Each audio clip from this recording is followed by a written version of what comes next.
স্বামীজি অদ্য শ্রীযুক্ত গিরিশচন্দ্র ঘোষ মহাশয়ের বাটিতে মধ্যাহ্নে বিশ্রাম করিতেছিলেন। শিষ্য সেখানে আসিয়া প্রণাম করিয়া দেখিল স্বামীজি তখন গোপাললাল শীলের বাগান বাড়িতে যাইবার জন্য প্রস্তুত, গাড়ি দাঁড়াইয়া আছে। শিষ্যকে বলিলেন, চল আমার সঙ্গে। শিষ্য সম্মত হইলে স্বামীজি তাহাকে সঙ্গে লইয়া গাড়িতে উঠিলেন। গাড়ি ছাড়িল। চিৎপুরের রাস্তায় আসিয়া গঙ্গা দর্শন হইবা মাত্র স্বামীজি আপন মনে সুর করিয়া পড়িতে লাগিলেন, গঙ্গা তরঙ্গ রমণীয় জটাকলাপম ইত্যাদি। শিষ্য মুগ্ধ হইয়া সে অদ্ভুত স্বরলহরী নিঃশব্দে শুনিতে লাগিল। কিছুক্ষণ এইরূপে গত হইলে একখানা রেলের ইঞ্জিন চিৎপুর হাইড্রলিক ব্রিজের দিকে যাইতেছে দেখিয়া স্বামীজি শিষ্যকে বলিলেন, দেখ দেখি কেমন শিঙির মতো যাচ্ছে। শিষ্য বলিলেন, উহা তো জড়, উহার পশ্চাতে মানুষের চেতন শক্তি ক্রিয়া করিতেছে, তবে তো উহা চলিতেছে।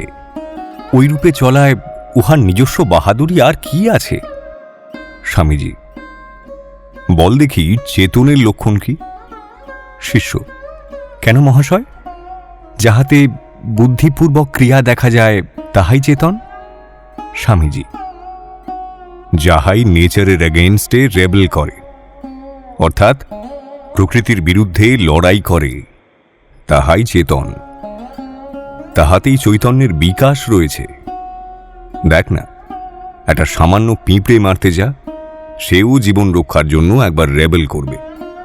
যেখানে স্ট্রাগল সেখানে রেবেলিয়ন, সেইখানেই জীবনের চিহ্ন, সেইখানেই চৈতন্যের বিকাশ।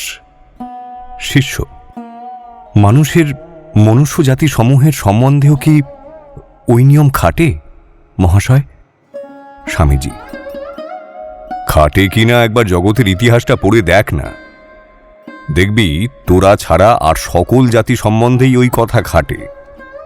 তোরাই কেবল জগতে আজকাল জড়বৎ হয়ে পড়ে আছিস। তোদের হিপনোটাইজ করে ফেলেছে। বহু প্রাচীন কাল থেকে তোদের ওপরে বলেছে তোরা হীন, তোদের কোনো শক্তি নাই। তোরাও তাই শুনে আজ 1000 বছর হতে চলল ভাবছিস আমরা হীন, সকল বিষয় অকর্মণ্য, ভেবে ভেবে তাই হয়ে পড়েছিস। এ দেখ, এ দেহ তো তোদের দেশের মাটি থেকেই জন্মেছে। আমি কিন্তু কখনো ওই রূপ ভাবি নাই।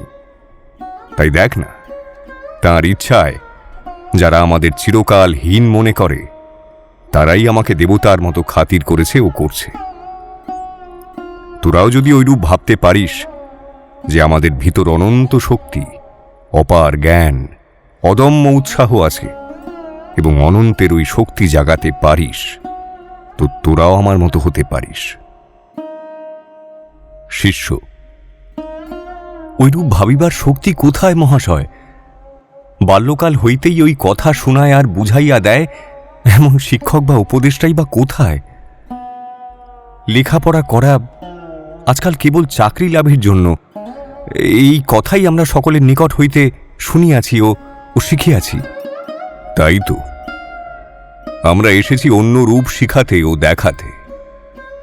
তোরা আমাদের কাছ থেকে ওই তত্ত্ব শেখ, বোঝ, অনুভূতি কর। তারপর নগরে নগরে, গ্রামে গ্রামে, পল্লীতে পল্লীতে ওই ভাব ছড়িয়ে দে। সকলকে গিয়ে বল, ওঠো, জাগো, আর ঘুমিও না। সকল অভাব, সকল দুঃখ ঘুচাবার শক্তি তোমাদের নিজেদের ভিতর রয়েছে। এ কথা বিশ্বাস করো, তাহলেই ওই শক্তি জেগে উঠবে। ওই কথা সকলকে বল, ও সেই সঙ্গে সাদা কথায় বিজ্ঞান, দর্শন, ভূগোল ও ইতিহাসের মূল কথাগুলি মাসের ভেতর ছড়িয়ে দে। আমি অবিবাহিত যুবকদের নিয়ে একটি সেন্টার বা শিক্ষাকেন্দ্র তৈয়ার করব। প্রথম তাদের শেখাবো, তারপর তাদের দিয়ে এই কাজ করাবো মতলব করেছি। কিন্তু মহাশয়, ওইরূপ করা তো অনেক অর্থ সাপেক্ষ। টাকা কোথায় পাইবেন? তুই কি বলছিস? মানুষই তো টাকা করে। টাকায় মানুষ করে এ কথা তুই কবে কোথায় শুনেছিস? যদি তুই মন আর মুখ এক করতে পারিস, কথায় ও কাজে এক হতে পারিস, তো জলের মতো টাকা আপনা আপনি তোর পায়ে এসে পড়বে।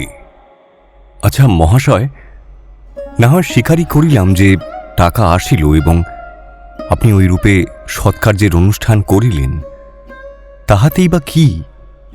ইতঃপূর্বেও কত মহাপুরুষ কত ভালো কাজ করিয়া গিয়াছেন, সেসব এখন কোথায়? আপনার প্রতিষ্ঠিত কার্যেরও সময় ঐরূপ দশা হইবে নিশ্চয়। তবে ঐরূপ উদ্যমের আবশ্যকতা কি?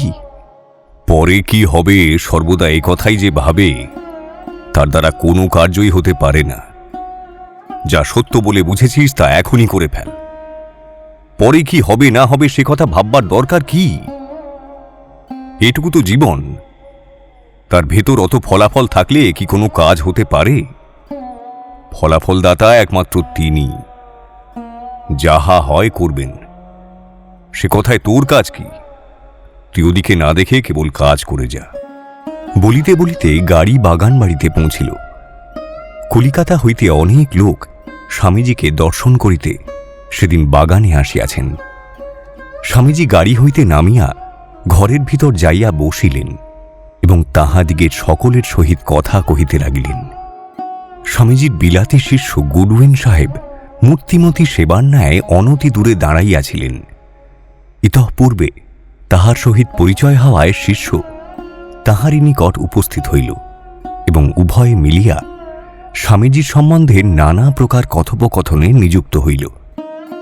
সন্ধ্যার পর স্বামীজি শিষ্যকে ডাকিয়া বলিলেন, তুই কি কঠোপনিষদ কণ্ঠস্থ করেছিস? শিষ্য, না মহাশয়, না মহাশয়, শাঙ্কর ভাষ্য সমেত উহা পড়িয়াছি মাত্র।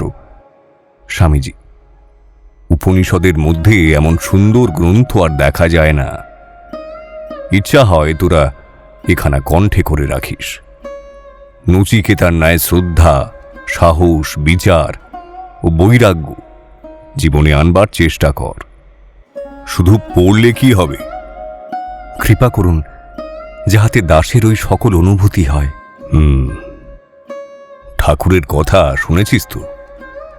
তিনি বলতেন, কৃপা বাতাস তো বইছেই, তুই পাল তুলে দে না। কেউ কাকেও কিছু করে দিতে পারে কি রে বাপ? আপনার নিয়তি আপনার হাতে। গুরু এটুকুই কেবল বুঝিয়ে দেন মাত্র।